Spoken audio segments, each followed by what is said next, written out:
Assalamualaikum warahmatullahi wabarakatuh. Perkenalkan, nama saya Rosalina Hayati dari kelas 6C dengan NPM 2010-6310-80-110, Program Studi Pendidikan Bahasa dan Sastra Indonesia. Di sini saya akan menampilkan video praktik pembelajaran teks anekdot untuk memenuhi tugas mata kuliah retorika dosen pengampu Ibu Winike Dinar Pratiwi, SPD, MPD. Selamat menyaksikan. Assalamualaikum anak-anak. Waalaikumsalam, Bu.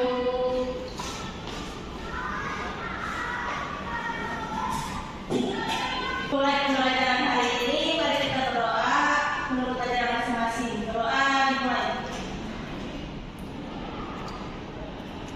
Berdoa selesai. Untuk absensi hari ini, Ibu akan baca satu persatu ya. Evi apakah hadir? Hadir, Bu.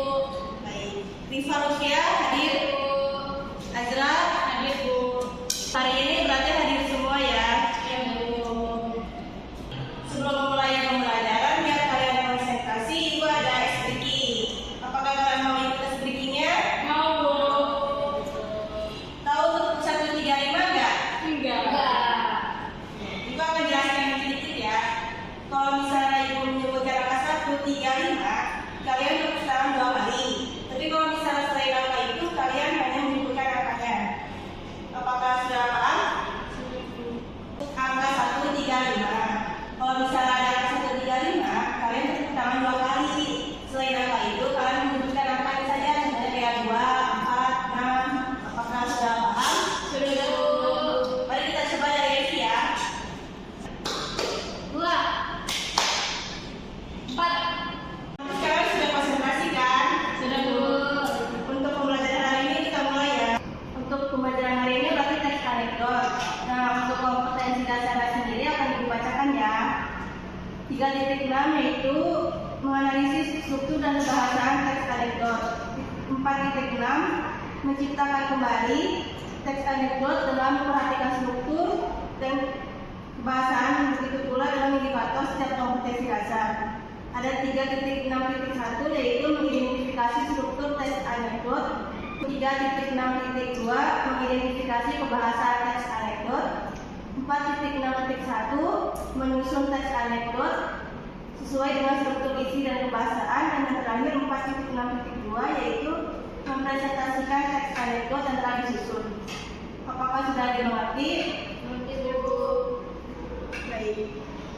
Untuk pengertian teks anekdot menurut KBBI atau Kamus Besar Bahasa Indonesia adalah sebuah cerita singkat yang menarik karena lucu dan mengesankan. Selain itu, teks anekdot biasanya juga membahas orang penting atau terkenal dan tentunya berdasarkan kejadian yang sebenarnya. Hal ini yang membuat teks anekdot pada dasarnya merupakan sebuah cerita lucu dan menyenangkan yang ditulis dan dibuat berdasarkan apa yang terjadi di dunia nyata.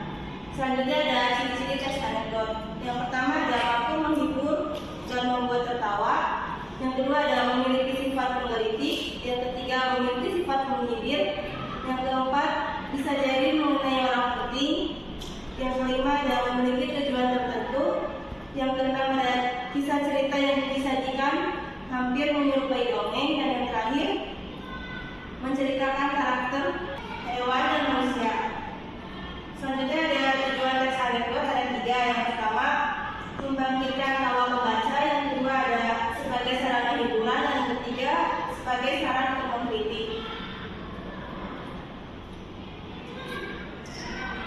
Selanjutnya ada struktur teks anekdot. Yang pertama abstrak. Bagian ini terdapat di bagian awal paragraf. Yang kedua orientasi. Orientasi biasanya berisi awal kejadian sebuah cerita. Yang ketiga ada analisis. Menjadi bagian dari cerita yang bertugas untuk memberikan penjelasan mengenai masalah utama dari teks. Ada reaksi untuk melengkapi suatu cerita. Biasanya menyelesaikan masalah dalam sebuah cerita teks anekdot. Dan yang terakhir ada apoda, yaitu seluruh keseluruhan cerita sudah tersampaikan sebagai penutup sekaligus pemberian pesan dari penulis. Dan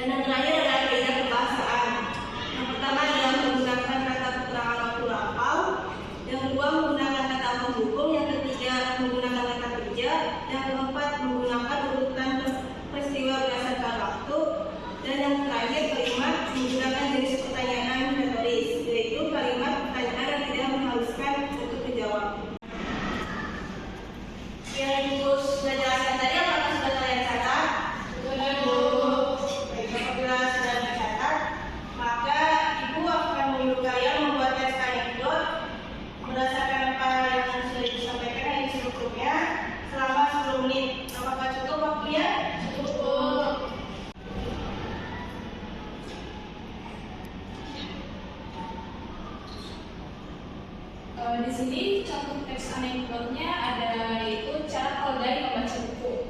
Yang pertama dari struktur abstraknya, Alkisah seorang raja bernama Timur Leng menghadiahi Nasruddin seekor keledai. Nasruddin menerimanya dengan senang hati.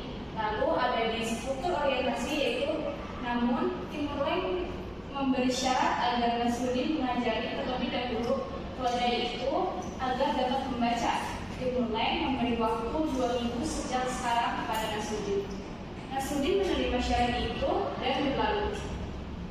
Sambil menuntun keledai itu, ia memikirkan apa yang akan diperbuat. Jika ia dapat mengajari keledai itu membaca, tentu ia akan menerima hadiah. Namun, jika tidak, hukuman pasti akan diberikan kepadanya.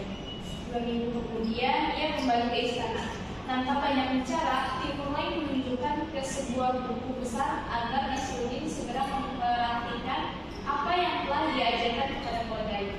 Nasruddin lalu menggiring keledai menghadap ke arah buku tersebut dan membuka sampulnya. Selanjutnya ada struktur bagian implisit. Si keledai menatap buku itu, kemudian sangat ajaib. Tak lama kemudian si keledai mulai membuka buku itu dengan lidahnya. Terus menerus, lembar demi lembar hingga halaman terakhir. Lalu selanjutnya ada struktur reaksi, yakni setelah itu si keledai menatap Nasruddin seolah berkata, ia telah membaca seluruh isi bukunya. Demikianlah keledai itu sudah membaca semua lembar bukunya, kata Nasruddin.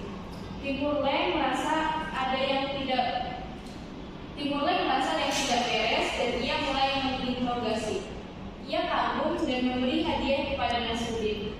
Namun ia meminta jawaban, bagaimana cara mengajari keledai membaca? Nasruddin berkisah, sesampainya di rumah, aku siapkan lembaran-lembaran besar mirip buku. Aku siapkan biji-biji gandum di dalamnya.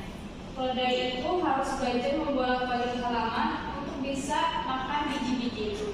Kalau tidak ditemukan biji gandumnya, ia harus kembalikan halaman berikutnya. Itulah yang ia lakukan terus sampai ia terlatih membalik-balik halaman buku itu. Namun, bukankah ia tidak mengerti apa yang dibacanya? Tugas Timur Leng. Nasruddin menjawab, memang demikianlah cara keledai membaca, hanya membolak-balik halaman tanpa mengerti isinya. Lanjut ke bagian yang terakhir yaitu struktur bagian koda. Jadi, kalau kita juga membuka buku tanpa mengerti isinya, berarti kita sebodoh keledai, bukan? Kata Nasruddin dengan mimik serius. Sudah boleh. Baik, terima kasih Azra sudah membacakannya. 3. Baik, karena pembelajaran hari ini sudah hampir selesai, sebelum diakhiri, gue akan sesi tanya jawab terlebih dahulu ya untuk menambah poin kalian. Yang pertanyaan pertama, sebutkan struktur teks anekdot. Siapa yang akan menjawab? Bu, struktur teks anekdot itu ada 5. Yang pertama ada abstrak, orientasi, krisis, reaksi, dan yang terakhir ada koda. Baik, cukup. Baik penjelasannya. Pertanyaan yang kedua, apa pengertian teks anekdot? Siapa yang akan menjawab? Saya, Bu. Pengertian teks anekdot menurut Kamus Besar Bahasa Indonesia atau KBBI, teks anekdot dapat diartikan sebagai sebuah cerita singkat yang menarik karena lucu dan mengesankan. Selain itu, teks anekdot biasanya juga membahas orang penting atau terkenal dan tentunya berdasarkan kejadian yang sebenarnya.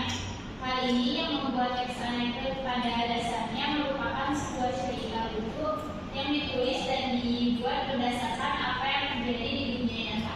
Ya, baik. Sudah benar jawabannya. Terima kasih, Evi. Dan pertanyaan terakhir yaitu, apa tujuan teks anekdot? Siapa yang mau menjawab? Tujuan teks anekdot yang pertama membangkitkan tahu pembaca, yang kedua sebagai sarana hiburan, dan yang ketiga sebagai sarana untuk mengkritik. Ya, baik. Terima kasih untuk semua jawabannya. Tapi sebelum diakhiri, untuk kesimpulannya, siapa yang akan membacakan? Bu, izin membacakan kesimpulan. Ya, baik. Jadi Rumus Besar Bahasa Indonesia KBBI. Teks anekdot dapat diartikan sebagai sebuah cerita singkat yang menarik karena lucu dan membosankan. Selain itu, teks anekdot biasanya juga membahas orang penting atau terkenal dan tentunya berdasarkan kejadian yang sebenarnya. Selanjutnya, ciri-ciri. Yang pertama, mampu menghibur dan membuat tertawa. Yang kedua, memiliki sifat menggelitik. Yang ketiga, memiliki sifat menyindir. Yang keempat, bisa jadi mengenai orang penting. Yang kelima, memiliki tujuan tertentu. Yang keenam, kisah cerita yang disajikan hampir menyerupai dongeng. Dan yang terakhir, menceritakan tentang karakter hewan dan manusia sering terhubung secara umum dan realistis. Untuk tujuannya yaitu membangkitkan tawa pembaca sebagai sarana hiburan dan sebagai sarana untuk mengkritik. Untuk strukturnya yaitu yang pertama abstrak, yang kedua orientasi, yang ketiga krisis, yang keempat reaksi, dan yang kelima koda. Kaidah pembahasan. Yang pertama, menggunakan kata keterangan waktu lampau. Yang kedua, menggunakan kata penghubung. Yang ketiga, menggunakan kata kerja. Yang keempat, menggambarkan urutan peristiwa berdasarkan waktu. Dan yang kelima, menggunakan jenis pertanyaan retoris, yaitu pertanyaan yang tidak mengharuskan jawaban. Baik, untuk pembelajaran hari ini sudah selesai. Kurang lebihnya mohon maaf. Wassalamualaikum warahmatullahi wabarakatuh. Waalaikumsalam warahmatullahi wabarakatuh. Terima kasih, Bu. Sekian video praktik pembelajaran dari saya, kurang lebihnya mohon maaf. Wassalamualaikum warahmatullahi wabarakatuh. Sampai jumpa di video berikutnya. Bye-bye.